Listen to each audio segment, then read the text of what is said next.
Nous allons voir dans cette vidéo la procédure à suivre pour pouvoir animer cette texture qui a été donc créée avec Substance Designer et ensuite importée dans le moteur de UDK. Alors pour l'animation de ce type de texture avec les textures Substance, eh bien j'ai passé un petit moment pour comprendre comment l'on pouvait animer les textures. Alors on commence par importer donc dans un paquet, ici j'ai utilisé Mi Package Substance, ce type de texture électrique. Alors nous avons déjà vu comment on peut faire cet import dans les leçons précédentes. Donc si on clique maintenant sur l'éditeur de Substance, eh bien nous allons nous intéresser au Glow Intensity. Ouais, que l'on va donc faire varier grâce au Kismet. En premier, je vais dans Actor Class. Dans la catégorie non classée, je choisis ce type d'acteur, Substance Airgraph Actor, que je vais maintenant positionner à cet endroit dans la scène. Ensuite, j'ouvre les propriétés de cet acteur en cliquant 2 fois dessus. Et dans Graph Instance, eh bien, je vais choisir Subgraph Instance. Et j'appuie ici sur la flèche verte. Donc, cet acteur va piloter ce type de texture.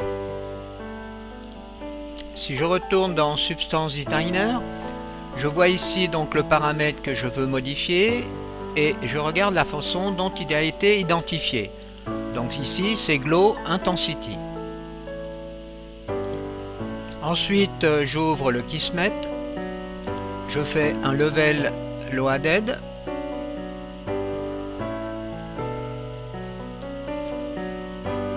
Ensuite j'oublie pas de sélectionner donc l'acteur dans la scène. Et je peux faire un outil matinée. Je vais donc utiliser un outil matinée que je vais déclencher comme ceci. J'ouvre le séquenceur.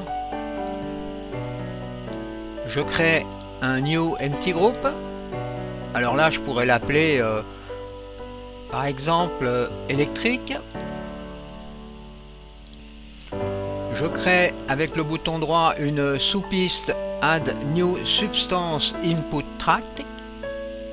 Donc on peut vérifier que l'acteur est bien rattaché donc à l'outil matinée. Ensuite dans paramètres name, je donne le nom du paramètre que je veux modifier, donc Glow Intensité. Attention à la façon de l'écrire avec le petit trait entre les deux mots. Je retourne dans la scène, je me mets en simulation temps réel et ensuite je regarde le Glow Intensity, donc entre quelle valeur et quelle valeur je veux le faire varier. Alors partons par exemple de 0,2 ici jusqu'à, eh bien on peut aller jusqu'à 1 par exemple. Je retourne dans le séquenceur matinée. Je clique sur la piste que je veux modifier, donc Glow Intensité. Et je crée par exemple au temps 0 un point clé. Je sélectionne le mode graphique en cliquant à cet endroit. Alors là on voit apparaître le fameux point. Car si vous voyez ici on ne peut pas donner de valeur. Donc eh bien, j'ai mis un moment pour comprendre. Il suffit d'aller à cet endroit et de faire bouton droit et faire cette value. Et là on met par exemple la valeur de 0.2 qui est la valeur de départ. Alors sur la séquence de 5 secondes, on va faire un point clé donc au temps 2,5, 2 secondes et demie, un point clé. Donc là je peux ajuster avec précision le temps, 2.5. Et ensuite je vais donner ici une valeur de 1. Ensuite, je vais à 5 secondes. Je refais un point clé. Et cette fois-ci, je mets 0.2. Donc là, on voit que l'on obtient une cloche.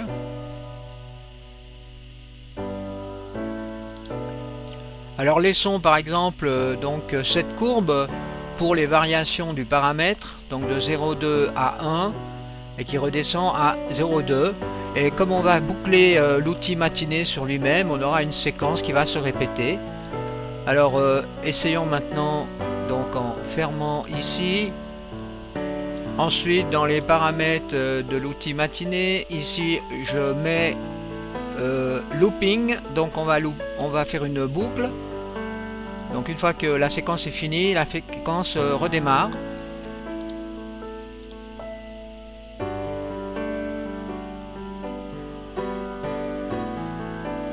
Et voilà, le tour est joué. Si je reviens dans le séquenceur, eh bien, vous voyez, j'ai rajouté une piste, cette fois-ci sur le glow size, sur la grandeur du glow, en mettant ici de 1 à 0,2, donc l'inverse. Donc voilà les deux courbes superposées. Donc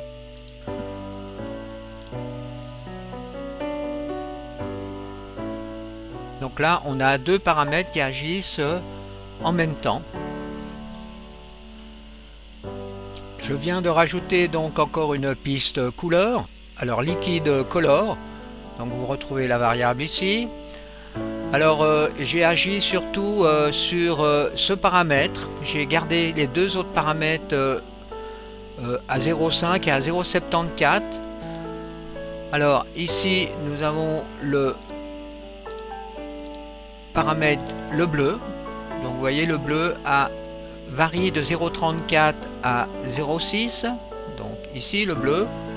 Et par contre les autres paramètres sont constants, 0,5 pour ce paramètre là, et puis donc pour le vert, et là pour le rouge, eh bien j'ai laissé 0,74 ici. Donc effectuons un essai.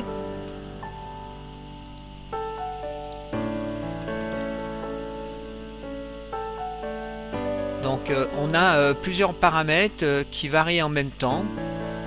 Donc le glow size, le glow intensité et variation de la couleur. Donc maintenant nous allons étudier la possibilité de modifier une texture par rapport à un trigger. Au moment où on va donc passer sur un trigger, on va modifier donc des paramètres sur une texture. Alors là j'ai appliqué cette nouvelle texture et en somme je vais agir sur le peeling ici, donc qui est en somme de la saleté qui est rajoutée sur la matière. Je rajoute donc un trigger dans la scène. Ensuite dans les paramètres du trigger, eh ben, je demande que l'icône du trigger soit visible au moment du jeu. Ensuite je retourne dans le Kismet, je fais New Event Trigger Touch. Donc au moment où on va toucher le trigger, on va déclencher le changement donc de la matière. Ensuite on va dans Action et on va dans les catégories Substance et on choisit un Set Input Floating Point que je rattache donc comme ceci. Et ensuite je vais encore un New Action Substance Render. Donc on va demander que la séquence effectue donc la modification de la matière. Alors ici on va définir donc le paramètre que l'on veut modifier dans Input Name. Le nom sera donc peeling. Ensuite on peut cliquer ici pour rajouter une valeur. Alors mettons le peeling à 0.2. par exemple. Et maintenant ici, sous graphe instance, eh bien, on doit rajouter justement la matière que l'on désire modifier. Donc cette matière se retrouve à cet endroit. Donc on peut retourner chercher donc la matière, matériel dans le browser. Voilà, c'est cette matière. Et en réalité, ce qu'on veut, c'est surtout le substance graph instance que l'on sélectionne et qu'on rajoute sur cette ligne.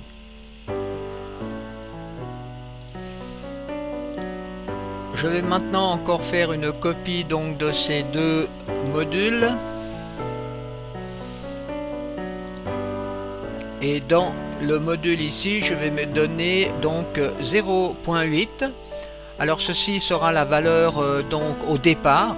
Alors je vais donner l'information avec le level loaded au moment du démarrage du jeu. Donc je vais définir la texture avec un paramètre donc de 0.8 sur le pinning. Et ensuite au moment où je vais toucher le trigger, eh bien normalement je dois passer à 0,2. Alors effectuons un test.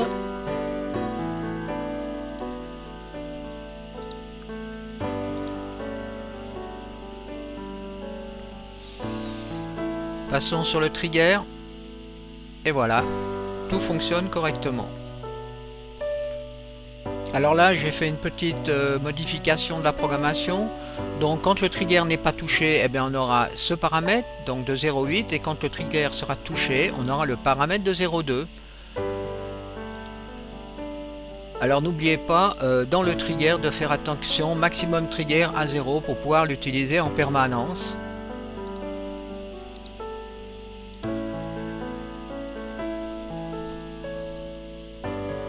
Donc au moment où je touche le trigger, vous voyez, j'ai 0,2.